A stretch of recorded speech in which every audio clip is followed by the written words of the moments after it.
What's up, y'all? So in this video, we're going to be taking a step back, or really just looking at the horrendous takes that the Wuthering Waves community has had in the past couple of, well, in its whole lifespan, really. But I'm going to get into like the most notorious ones, really, and the ones that I've come across from my experience talking to the community, whether it be on Reddit, my comment section, Discord, etc., etc. You will find some of the dumbest takes ever. And you know, when you have a pioneer like Saint Tontes, who is, I mean, he's probably the biggest Wuthering Waves creator, at the moment, and he definitely makes some questionable takes himself. Hopping into one of the worst offenders of all time, people genuinely think that Mournier is a side grade to like Verena or Baji, even worse than them, and I can't believe that. Heck, she's even better than Shorekeeper in a lot of teams, like Mono Fusion, for example, Frolova's teams, freaking Hiyuki's teams. Like, when units overcap crit rate, Mournier is really, really, really nice. And when she's not in a Toon team, you can actually skip her big forte that takes like 2 seconds to cast, and she can't swap, which makes her fast as Shorekeeper, if not faster. So it's like, she's so valuable, man. Mournier's absolutely not a Verena side grade. She's not worse than Verena. She's a Shorekeeper side grade / upgrade. And sometimes a downgrade, because like Shorekeeper's crit rate can be very nice for a team like freaking Sigrika or in Whimpering Waste, where you want to hit all your crits on like older teams, right? Like, Yao and Camellia and stuff like that. But yeah, Mournier slander's gotta stop, bro. Straight up. So this commenter here, it says Zani didn't power creep anything in my opinion. She's way too restrictive, and her damage with feed feels on par with Jian in a 1-2-3 rotation. There's a recent drama about this. She couldn't clear overbuff TOE with most bills. That is false. There was a couple of people who did just clear that thing. Like, even, I'm pretty sure Wallenstein, he cleared it 1-2-3 with Zani. And then there was another guy who did WAS, no WASD, just attacking with the rotation. No swaps or anything like that. I'll put it on the screen for you. But yeah, it's absolutely not true, man. Better example would be Cardathea. She's undoubtedly the highest DPS unit in the game. In 1-2-3, she's not. So I don't understand. Like, in 1-2-3, she's lower than a lot of units, even with that premium team. But yeah, in Quick Swap, she does gap the game, absolutely. But that was the same thing with Zani, except Zani gapped it way harder. That's the thing. Like, it wasn't even close. 700k DPR difference between her and Carlotta. It's absolutely insane. Absolutely disgusting how much she creeped the game. Like, pre-Zani, everything was irrelevant pre-Zani. And then you got teams like the Mono Fusion and Cardathea and all that getting built up. And Frolova.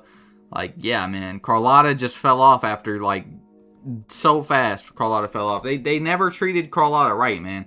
They never gave her a proper sub DPS. If she got a Chi1 for her, she would have been a lot better. She would have been like a Galbrena level. But unfortunately, she did not get that. Lene Mourier is still fine, though. Definitely still great. It's just like, man, they could have done her better. But yeah, man, I mean, it's just people like who say, like, and Saint Tontes was this guy who was actually going against that 15% power creep that Maggie at the time was talking about. And actually, I don't think it was 15%.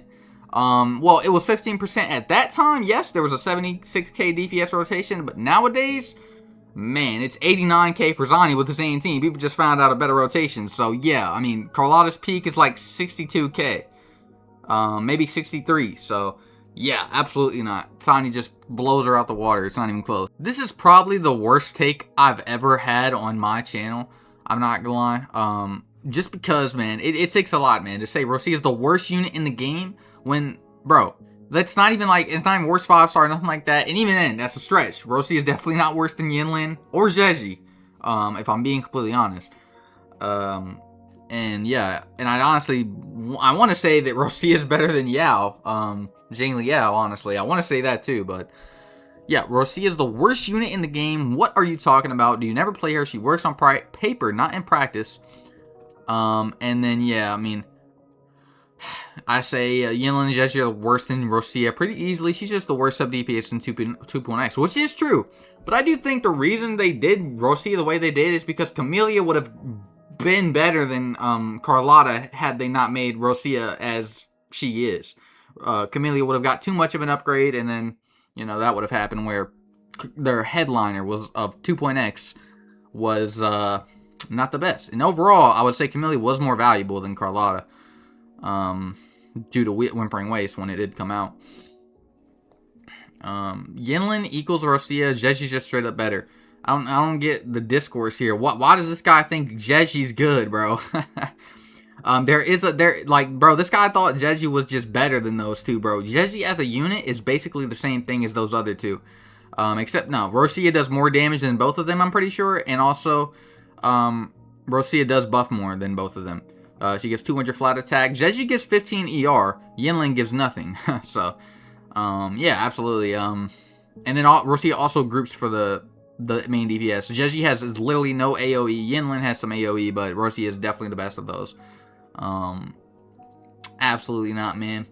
And then, yeah, this was when Linné released, by the way. Like, Linné was out, bro, and he had the audacity to say there was no replacement for Zheji and Carlotta's team. Which, yeah. Absolutely not, bro. And then I did send him.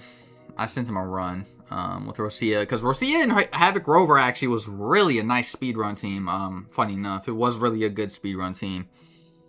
But yeah, that's one of the worst takes, man, for sure. My S0 Carlotta clears faster and easier than my S2 Amieth, which is absolute nonsense, bro. But I guess that goes to the agenda that Carlotta's easier to play. He probably doesn't actually know Amieth's rotation whatsoever. Yeah, Carlotta's just brain dead, so it does work out. That's our main selling point, exactly, right there. If you can reliably do Zani's quad Nightfall rotation, she's still the peak SCR1 DPS unit in the game. Yes, even higher than Amy and Cartwheel. If you can only do a triple Nightfall rotation, she sort of slides down to 0.5 to the lower end of 0.5. As a side note, your rankings suck almost as bad as Pride Wins. Drop below to T2, you're definitely smoking something. I did not say that, but I said drop her to T1 because she was not in the realm of T0.5, which was where Zani was. And I would take that back. I'll let her stay, T0.5, but that's in the past at this point. But yeah, even here though, like, no, this is 4F. Yeah, it's very good, but it's not better than Amy or Carthea. If anything, maybe on par with Amieth, but I don't even think it is. And Carthea gaps for sure. Carthea definitely gaps. I'm not sure how Amieth's at burst team is, but this when it was Toon Break team, Carthea was doing better, like score wise, with like similar tokens, because she was like 16k with no shield, and then with shield, with Amieth on the monkey with Mornier, bro, was like 14 some k. So yeah, maybe like 15. So yeah, bro, like Carthea gaps, man. It's actually insane. And then speedrun wise, she was gapping her on shield towers for freaking Amieth when Carthea had no shield. No, not even close, bro. Not even close. And Zani was behind them still. So yeah, Zani's still great, obviously. She is very good, but man, that was a terrible take. Now, one of my personal favorites is actually Cheng-Li being bad, being mid, doing no damage, being wheelchaired by Brant and Lupa, etc., etc. It's funny how that played out to where, I mean, I don't think people really think that nowadays, but maybe they still do. I mean, because after seeing like Brandon, Cheng-Li, Lupa, and stuff like that, people started to realize, okay, Cheng-Li actually still competes with Brant despite being a year older than Brant. Now, Brant is obviously better, definitely better than Cheng-Li, no question about it. But Cheng-Li is way closer than people make it seem.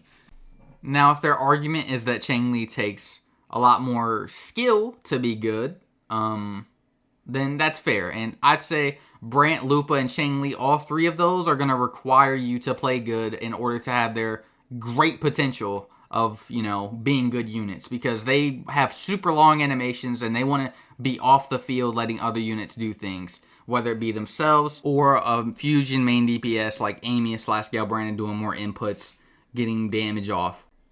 And last but not least of terrible takes I've heard, And I honestly can't think of all of them, but this is a pretty big one where Frolova is not free to play friendly. She is. People will say that and forget that she has a dozen of teams. She's one the most versatile DPS in the game. Honestly, she really is. Especially if you're not looking at quick swap stuff, she is the most versatile main DPS in the game. She works with so many teams. You can slot her anywhere in different archetypes, like where she's a sub DPS, she's a main DPS, like / hyper carry. It's amazing how many teams Frolova has. If you want to see Frolova runs, then see my point, then definitely check out Idika, I don't know how to say his name, but check him out. He is amazing at Frolova, man, and definitely represents her great. But that'll be it for me, y'all. I hope you guys enjoyed this format of a video, and if you guys do want to do another video like this, if you guys want to send some hot takes or something like that, if I can get enough people to do so, then we can definitely, or like anything really like controversial, I can definitely make a video just talking about the game. And you know, different debates. I love debating, man. But hope you guys enjoyed this one. I'll definitely be trying to push more content like this where it's more engaging and stuff like that, instead of just speed runs with my favorite characters or runs and score pushing. But without further ado, I hope you guys enjoyed the video, and peace out.